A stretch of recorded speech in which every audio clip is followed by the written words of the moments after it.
This boy is anything but ordinary. He may look a little foolish on the surface, but in reality, he's the former hero who once defeated the Demon King and brought peace to the world. The reason his hair is half black and half white is a side effect left behind from his final battle with the Demon King. After losing his hero powers, Jack's greatest wish is simply to become an ordinary person and make 100 good friends at the academy. What he failed to realize, however, is that the school he is currently attending is actually an elite academy dedicated to training heroes. On his very first day, his strange behavior, caused by his lack of common sense about normal life, immediately caught the attention of the student council president, Lucy. She never expected that the strange boy standing before her would actually be the academy's very first transfer student. What angered her even more was that Jack openly said he had no interest in becoming a hero and had only come here to make friends. Such words were completely unacceptable to Lucy, who had devoted herself to becoming a hero. So the two of them went to the principal's office. But to their surprise, the moment Lucy saw the face of the new headmaster, she immediately dropped to her knees in terror and paid her respects. なぜこちらにいらっしゃるのですか？来てやったぞー。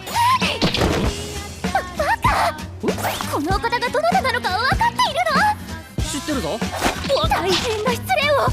国王陛下。 It turned out that the new head of the academy was none other than the king of this kingdom. However, what Lucy didn't know was that Jack and the king were actually old friends, despite their huge age difference. In fact, it was this very king who had tricked Jack into enrolling in this academy that trains heroes. Ignoring Lucy's look of admiration, the king ruthlessly kicked her out of the office. His real goal was to help Jack regain the power of a hero, but at this moment, Jack only wanted to live a normal life. Originally, Jack was supposed to report to the lower class, but instead he accidentally walked straight into the training ground of the upper class. When Lucy saw the upper class pass in Jack's hand, she immediately assumed that he must have gotten in through connections. After all, the upper class wasn't a place just anyone could enter. Everyone there possessed extraordinary potential, and their strength was several times greater than that of the lower class students. Looking at the strange boy in front of her, whose behavior was unbelievably bizarre, Lucy became furious when he ignored her completely. Unable to hold back, she instinctively drew her sword and attacked. To her surprise, Jack effortlessly dodged the strike. Lucy was stunned. In order to teach him a lesson, she decided to give Jack an additional test on the spot. Before him stood a set of extremely sturdy magical armor. For members of the upper class, however, cutting it open was not considered difficult at all. Having clearly understood the key point of the test, the young man decided that in order to blend in with everyone and live like a normal person, he would take the exam, using a level of rank just one tier higher than the standard lower class test.